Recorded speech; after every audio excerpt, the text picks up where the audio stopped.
Cambodia has the option to just steal that Fatal Links away. Has the Valentina with the IMU to look for these crazy engages with the same ultimate. Giving Indonesia more ultimates to play with will mean that they're giving themselves more ultimates to play with as well. Indonesia, just as I said, that Bruno is going to be hovered over, but the Irithel becomes the wiser choice, the better choice here for Indo. And the Mathilda, like you mentioned, but the Lolita instantly here hovered over, shadow picked by Cambodia. I think it's a very solid choice here, but it's only to counter the Irithel. The dive, not so much. Well, technically, it can be a counter to dive if he finds a good position to get that Nuna Blast.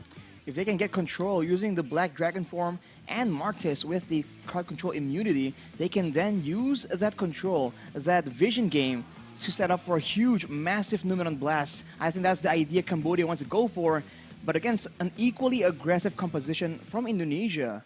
We'll have to see if that actually works out. I think the gold lane, yet again, will be one of the main highlights of this match. Beatrix up against that Irithel, and with a Mathilda against a Lolita as well.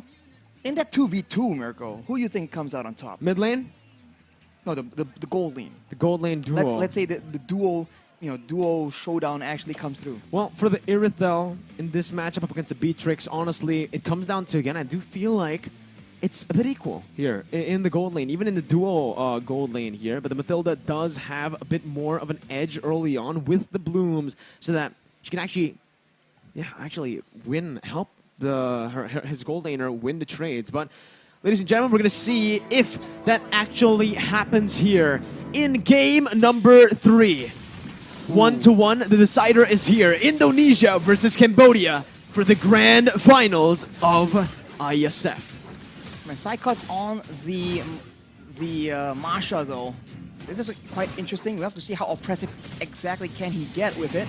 But the jungle clear, as we can see, this Leomord is very deadly. And early on in the previous game, we saw that Cambodia was able to secure a kill just using the early base damage. And now Dreams is just trying to be an absolute nuisance, trying to make sure that Lutu takes a longer time clearing or even stealing it away.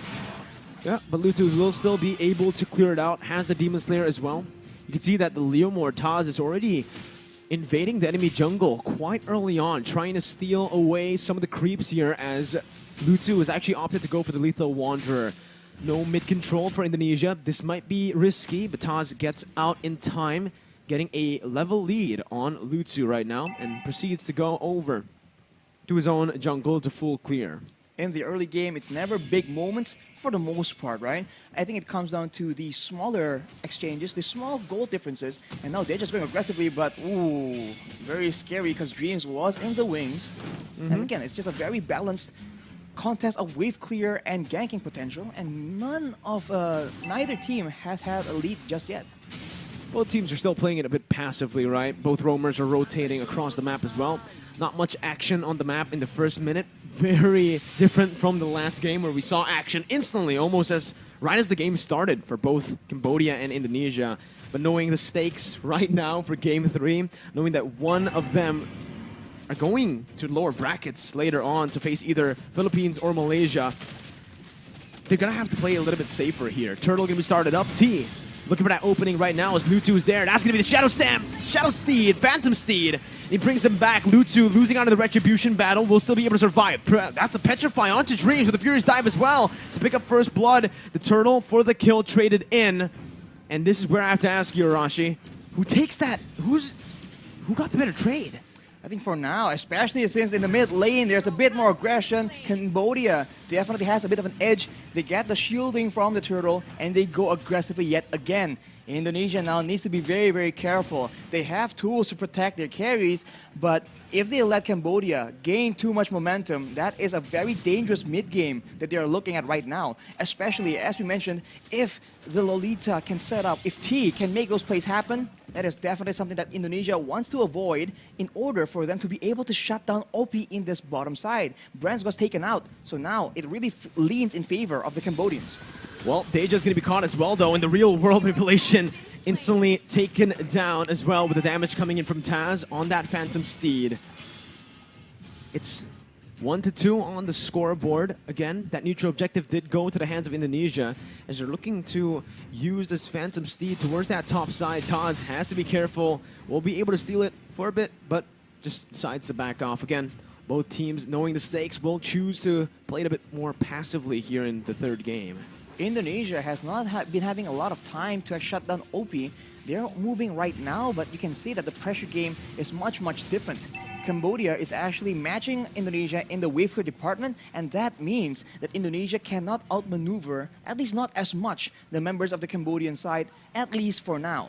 With some items coming in, maybe the difference in skills will actually make that a possibility. So far, 4 minutes in, again, not much action on the map. It comes down to, the slow games come down to those little wins, Arashi, like you mentioned, to set up for that mid stage, because every little win is going to be building up constantly for both of these teams. And I think both of the teams have been doing a pretty stellar job. Cambodia with more wave control, though, in that gold lane. We'll have a bit more to say around this turtle. That's a brilliant Numenon blast, but a Phantom Steed is there to respawn. That's a Black Dragon form as well. Taz trying to steal it, but finally losing out in the Retribution battle, giving it over towards Cambodia. And Taz as well will lose his life. So Cambodia took a 2-for-0. The 2-for-0, and they didn't even bring Psychots into the equation. He is on the top side. Boom was the only one maneuvering down, and boom, he has made an impact. The Black Dragon form is just so annoying, so oppressive in those objective takes, and Indonesia, they lose out there, but can the advantage Psychots is getting in the EXP lane later on make a difference? Is this the investment they are making in the early game to maybe play a split push gameplay instead? Four-man gank around that gold lane. Dreams. That's a circling eagle stolen away from Deja. Doing a good job at zoning the Indonesian members here away from that tier 1. Whoa. For OP to take a good siege and a good rotation from Cambodia to pick that up. You can see, like you mentioned, Indonesia are looking to trade up in that XP lane, but up against the Yuzong, it's really difficult to do. It's a very sustainable hero that has a Petrify. Now that he is 2 kills ahead as well with that Black Dragon form, it really feels like he's unkillable unless Indonesia throws more than, well, unless they bring 4 people up to the XP lane. Even with 3, as you mentioned, Mikko, it's going to be a bit of a stretch. But of course, Indonesia, if they do go for that, they'll have some preparations in place. But now they're going for that mid lane play instead. T still soaking in all the damage there. Does a good job to help Deja to disengage. And Indonesia so far, every little rotation that they've been trying to do, every single catch they've been trying to look for, hasn't really worked out in favor for them. It's been Cambodia with the more efficient roams, more efficient rotations across the map. It seems like Indonesia wants to be as aggressive, but without the Kadita they had in game number 2, without 2 Petrifies, because Psychots is not on that Yuzong. They just are struggling to find the right pickoffs, and they need to rely on these mutual objective fights. But even there, it seems like Cambodia is one step ahead. They will take a free turtle yet again. Perhaps Indonesia is waiting for more items, more of a power spike. They are a team with experience, and they have shown to actually be prioritizing that EXP lane yet again. Psychots able to take out that turret, but will that be enough? Will that be worth it? We'll see here as Cambodia are trying their best to siege down that mid lane. Good rotations from Taz, moving over from his orange buff right to that mid lane to help out the other members on the team. But right now, like you mentioned, that's the wise choice by Indonesia, looking to trade instead of contesting for the neutral objectives, which is definitely going to be favoring Cambodia here in the mid stage of the game. For Indonesia, again, they need to wait for Brands and Hijumet to get those item power spikes, and unfortunately for Indonesia, it does take a bit longer for them to get those power spikes. And you can see, with Windtalker built up by the Iritha, working on that Berserker's Fury next. Meanwhile, for the Beatrix, just that BODs, technically enough. He can go for something like a Hodge Claws now, or even a Wind of Nature, and he does a lot of damage already. I think later on, OP is going to go for more of a burst damage build instead of a DPS build. But as we talk about that, that's an engage by Taz. Phantom Steed by Taz right now, as that's a Circling Eagle onto T. No one targeting the back line right now, as OP is still able to kite back. OP taken very low. Brand's looking for the play, but it's going to be OP who hits him back. Lutu caught in the real world manipulation as Dreams falls to the hands of Deja. Cambodia here, still, it's a 1-for-1 trade, and it's both of the roamers, so it's still a stalemate for both of these teams in the trades even. But we talk about the power spikes, and before that, let's talk about that fight initially, because Taz goes for the engage, and you can see that the members of Cambodia spent a lot of time in that real-world manipulation, but they're not clumping up together. So Indonesia failed to get the quote-unquote combo and get massive value from that team fight. Oh, now we have a bit of a technical pause, though. So we have a bit of a moment to talk about what's going to happen, because for Indonesia, we've seen that they have great grasp of their power spikes, and Hijime, he is rushing for that glowing wand. Knowing Chara Talisman, he wants to be able to dish out the damage to be a real deterrent, to ensure that the tankier members, the Yuzong from the side of Cambodia, will not be able to just shrug off that damage because it will be percentage HP. Agreed. If you take a look at Cambodia again, how they're able to play in these skirmishes, even though Indonesia were the ones to start it, right? The front line for Cambodia is just so visible, and so far it's been so impactful for them. As you can see, again, I'll re-mention again the compositions for Indonesia, where they are actually looking to dive, right? The Masha, the Leomord, with the Irithon, the Mathilda, it can kite back, but it's centered mostly on just diving and breaking that front line, that front to back that Cambodia have really built for themselves here with their composition. Now, the thing is, with the Yuzong and obviously with the Lolita, it's just so hard to penetrate towards that back line. When Brands did that, when Brands was able to jump in with Dreams, he had to sacrifice Dreams for what? Just the Lolita, right? Soaks in so much damage, and in the end, even though OP was low, the help of Deja on that Valentina, it was enough of a threat to push Brands back away. Later on, though, I do feel like Irithel and Beatrix in the ultra late game, I think Irithel has a bit of an advantage, and with the range difference, right?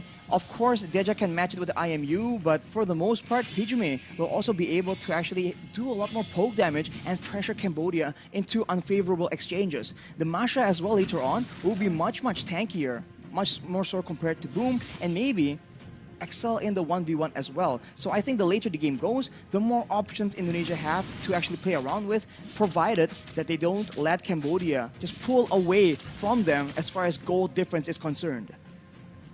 The gold difference is sitting at a 1,000. It's a 1,000 gold lead for Cambodia currently. It's not that big of a difference, but exactly. I think it's the XP, right? That's right now dictating the match. OP is one level ahead of Brands, therefore dealing a bit more damage than him. And again, it comes down to those power spikes, which OP is able to reach a bit faster than Brands. Level 11. Level 11 also has that BOD. I think it was building towards something else there, either the Wind of Nature or the Haas Claws. But now it's, again, just both of the teams dancing around the neutral objectives. Meanwhile, though, Psychons really with a very aggressive movement to cut the wave under the base turret over there. This will definitely give the upper edge towards Indonesia when it comes down to that wave control and pressure. And you can see Cambodia with the movement already. Lutsu forced to go towards that bottom lane, and he is the jungler. This gives Indonesia so much base, and they are going to commit onto it, knowing that Lutsu is down below. Boom jumps in with Black Dragon form. That's the Numeron Blast, not connecting anyone, but it's the Petrify by Boom, connecting onto 3. No more follow-up. Brand's going to be caught there, and that's going to be a lot of damage placed onto with the Circling Eagle as well. Deja stopping him in his tracks as Psychons jumps in with the help of Dreams to find OP. Both of the gold laners, both of the marksmen taken down. Hijime looking for that kite back with his items and with the utility he has. Good slowdown. And again, it's just a 1-for-1, an incredibly close game for both Cambodia and Indonesia. They trade gold leaders right now, but without that gold lane, we talked about Cambodia's reliance on having OP as the hero of the game right now. That means Indonesia has a lot more of an advantage. They are going for the Lord again, and they're going for a fight where their AoE can actually swing tides in their favor. Brands is going to reach this Lord pit a bit faster. Real world inflation locking Boom down for the Phantom Steed to deal as much damage as possible. Brands finally rejoining the team. That's another Phantom Steed over by Lutsu, by Deja, who's able to jump in. Lutsu coming in, enabling the rest of the team to deal out that damage. A 1-for-2 now. It's still favoring Indonesia. Lutsu and Boom taken down for Taz. The Lord is not going to be committed on right now. Indonesia decided to just go for that mid lane. T trying his best to defend this, but it won't work out for him in the long run. The Circling Eagle might actually be able to take him down here with the help of the other members, but T will be able to get out. The Indonesian members opted to just go for the turret. And all that was just for a turret. This game is getting, like you mentioned, intense from the future, man. is going to be very much intense, even more so later on, especially for Cambodia. They are starting to lose their grasp on the game, especially with Indonesia's control over the neutral objectives. With that Masha split pushing as well, we've talked about this. Cambodia have a bit more of a combo situation. Indonesia have a lot more options to play around with. They can use the Leomord and the Masha defensively, and they have security. They have the Matilda's Guiding Wind to try and save their main carries as well. Cambodia does not have the same kind of luxury. No, they don't, right? I think now they need to start prioritizing OP again, because in the last few fights they have been able to find brands, but without the help of OP, it does feel like they will lack more. Well, they will lack that sustainable damage. Boom with the Black Dragon form, circling Eagle by Dreams. A bit too aggressive there, but the Luminal Blast now is going to be chained in, channeled in. Deja jumping on Hijume, who's still able to kite away, but not for long as he gets taken down by Boom. Brands with Nature dealing a lot of damage and sustaining back up again, as that's so much on that back line. Taz is hunting, sniffing out, and he gets it onto OP. A brilliant read by Taz to find that double and to get Indonesia a 3-for-2 trade. It's a very close game, man. Indonesia are winning these skirmishes, but only by about 1 kill each fight. But they keep repeating the same thing again and again. They have no urgency to take this Lord. They keep using it to bait the members of Cambodia into fights that they don't really want, that they can't really take. And it has been working so far, and eventually now they can get a free Lord, completely uncontested. And this is the beginning of the comeback for Indonesia, if they are able to maintain that discipline. Discipline is the name of the game, and on that note, we will take a bit of a break because there is a technical pause. I think it comes down to the team fight execution, Arashi, there. You could see that for Indonesia, like we mentioned earlier on, the problem that they had to face was that front line not breaking. Yep. The Martis, the Valentina even acting as a frontliner with the help of, obviously, the Yuzong. But in that fight there, they were able to split these members across different positions, and with their composition, it works. You know, this is what their composition was made for, to dive and to isolate the members, taking them down one by one simultaneously. I think that is where Irithel excels as well, because you can be a lot more mobile and you're not really as vulnerable as all the other gold laners. In that fight though, Hijume was dangerously close to getting picked off. He was using his real-world manipulation right on the tip of the Numenon Blast range. He flickered out of danger there, but that could have easily gone south for the Indonesians. And this just shows again how close the games need to be. All these players, they're not making mistakes. They are forced into those tough choices because the game is that close. Despite the best efforts and the tools available for both teams, any kind of win per se is only by such a slight margin. We have still no idea where this game is going to go. It's crazy to see how both teams are playing right now, out of their minds. And after every skirmish, it's usually just either equal trades or one advantage in the trades for one of the teams, right? We saw a 2-for-1 for Indonesia. We also saw a 2-for-1 for Cambodia. Then, obviously, a lot of 2-for-2s, 1-for-1s here and there, back and forth with the trades for the turtle to the turrets. In the end, we are looking at Indonesia now with a pretty significant trade. They were able to get a 3-for-2. On top of that, the Lord as well. So, makes it a 4-for-2, as they are going to be able to finally push their lead, right? Because both teams so far, I think, have been just going back and forth with that gold lead. 1,000 over to Cambodia, 1,000 over Indonesia. Not really a sustainable gold lead for such a long time in this game. I think of 13 minutes of gameplay, and it's been back and forth completely up until this moment. And now it comes down to how Cambodia fights from behind. Keep in mind though, now Psychots has been such a nuisance, cutting in the waves, being that uncatchable, that very elusive EXP laner in not the same way, in the way that Boom cannot replicate, right? So Indonesia is having so much more macro pressure, and Cambodia, remember, when both teams trade in their gold laners, OP is the main hero for the side of Cambodia. That is not the same case for Indonesia. Anyone has shown, well, not anyone, but a lot of the other members has shown that they can completely step it up. And we've mentioned it again and again. There have been plenty of games for Indonesia where they let brands take that weak side and take the bulk of the pressure, and somehow, some way, he still stays relevant. So if this continues, I do think that it benefits the Indonesian team a lot more. I think it comes down to, again, Arashi, that wave control, right? The side lane control in the later stage of the game. Cambodia have been... The division of labor within Cambodia is a bit questionable in my opinion, right? Lutu has been the one sent down to the gold lane to actually clear that minion wave where, again, he's the jungler. He needs to be there. That was the reason Indonesia were able to commit onto Lord and to force Cambodia in a position where they weren't ready to look for a fight. But here it is once again. Nibiru's passion there by Oppi, but it's going to be cancelled out. That's still the mid lane tier 2 taken down. They have a lot more siege potential here with that Eve. And now look at that flank though from T. Oh, he's going to be spotted out here. It was initially such a good flank, but it's going to be spotted out, and that's the flicker out. The threat of that Numenal Blast flicker is no longer present for Cambodia. That is completely unfortunate. And as you mentioned, Mirko, setting Luto is difficult, but they require Boom to have that kind of backline pressure in those team fights. Indonesia is making Cambodia have the hardest of decisions, and now with that superior siege, with that poke damage, with the counter engage available, they're slowly but surely working up their way, taking control over the jungle, and now Cambodia is in trouble. Can they even send anyone out to try and scout in these bushes? Because T has no flash, no flicker available. Yeah. Let's take a look at the items here. That's the Berserker's Fury. The DHS already completed as well. It's done for Brands here on the Irithel. One more item to go. He's working on either a... I don't know.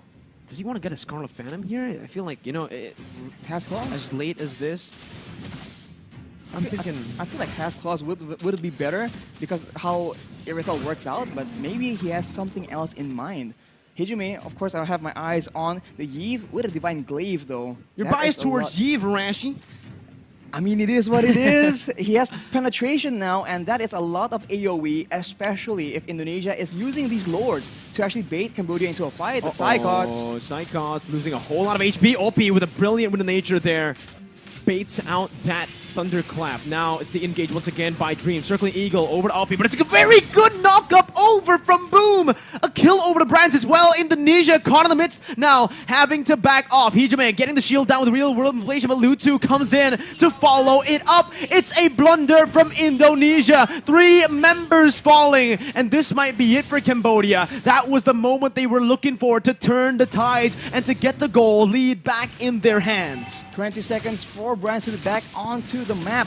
The wave is benefiting Cambodia, but their base isn't exactly safe as well. Right now, they go for the Lord, where they could have potentially went for an end push and catch and force these 2 remaining members into crazy fights. They go for the Lord, though, the more calculative approach, but they might lose a turret because of it. Definitely a big benefit for Cambodia, but maybe it could have been a bit more efficient. I think they made the right choice. I think if they went for more turrets, it wouldn't be worth it in the end. The turrets can go later on. Obviously, it's going to be there forever, but the Lord can be contested if the Indonesian members respawn. Cambodia decided to make the right choice over there. Again, playing it disciplined and not getting the pressure into their heads, right? Into their minds right now. A very good fight. And we actually asked this question right before the pause. How is Cambodia going to play from behind? That's how they play from behind. They still try their best to go for these coin flip fights, and they still know, even while they're behind, they understand where those little mistakes will happen from Indonesia. And like I mentioned, it is the Scarlet Phantom for Brands. We said either Immortality or Haas Claws could be another good option for him, but he decides to go for more attack speed. Well, that is why, as well, that is why Cambodia keeps Boom in those team fights. That is the impact he can bring. And now with the Lord here, it will be cleared out by the Indonesians, and it's back to the status quo. It's back to Indonesia, pressuring with that macro game, abusing this Masha as much as possible, but Cambodia has equalized on the gold lead. This game is very, very intense. And I must say, I still think the late game favors Indonesia, but Cambodia is making it seem not so one-sided. It comes down to Oppi, right? In the later stage of the game, and Deja, honestly. Yes. Honestly, it feels like it's every single member, because Boom was the key member to getting that fight over to the side of Cambodia. Now, Oppi and the rest of the members now looking for that bottom tier 2. Psychos looking for the flanks right now, but he's all alone. Caught in the midst of it all right now as that speed advantage rage popped in. Psychos still going onto Oppi, who's still able to kite away. Real world inflation onto Deja, but he flickers out. Boom as well here, getting out to safety with a furious dive. Both teams disengaging. And it's an amazing team fight. Micro play shining for both Cambodia and Indonesia. Keep in mind though, look at the battle spells. Everything has been exhausted by the Cambodian side, so there's a small window here where Indonesia can make a winning play. This is 19 minutes in the game. For the most part, especially the main carries, everyone is on a full inventory slot. Hijime has a winter truncheon, so watch for that being used to maybe bait out some abilities, but for OP, he has the Wind of Nature, so Psychots as well as Taz will have a more difficult time bursting him down. Brand's included in that equation as well. It will be in the hands of Hijime to see if he can actually burst OP through that Wind of Nature. 19 minutes in now. Next Lord is going to be the Evolved Lord, and you can see Cambodia already maneuvering around that place, knowing that they have more pressure on the map currently, even with the disadvantage in turrets. With the top side continuously just pushing in towards Cambodia, they've been able to actually micromanage it to a point where it's always at a good position, right? Again, they're leaving it in that top side, having one minion pushing in as well. Well, Luto has the Cursed Helmet right now, but Taz has built a Blade of Despair. Brands has switched over to a Has Claws, as we mentioned, so he won't be easily or as easily bursted down in these fights. That is how the Irithel usually operates, but Cambodians are pressuring for the Lord. They might just commit to it. Psychots is looking for that split push here. This is the moment right now as Boom jumps in with the Black Dragon form. Going to be taken very low as Dreams does the same thing. Psychots on the base already right now, looking for that split push, looking for the back door. Boom going to be taken down. That's the Immortality popped in. Psychots still looking for the play as T is going to be losing his Immortality as well. Boom taken very low. Toss looking for the Phantom Steed, gets the kill. T as well, falling 2-4-0. Psychots manages to distract the other members as well, and Cambodia with the Lord won't be able to do much. It's a 2-0 for Indonesia, and with all the waves in that top lane, the bottom lane, and even in the mid lane pushing into Cambodia, it feels like Cambodia are the ones now at a disadvantageous position. You have to ask the question again, is it worth going for the Lord, trading it for the lives of your members? The longer the game goes, the longer these death timers will be for both these teams, and that must be something you need to calculate. If you take the Lord and lose two, you might just be at a disadvantage. Indonesia is making Cambodia pay for that Lord take. They're going for the play. The damage onto Opie with real world manipulation, forcing the flicker out. Lutu trying to cancel it out, but will lose his life in the process right now as everybody goes for the base, and it might just be it. Indonesia manages to come back, reverse sweeping Cambodia, and going to the grand finals of IESF. Indonesia got it done. My God. Cambodia made it so difficult. It was in such a difficult stalemate for so long.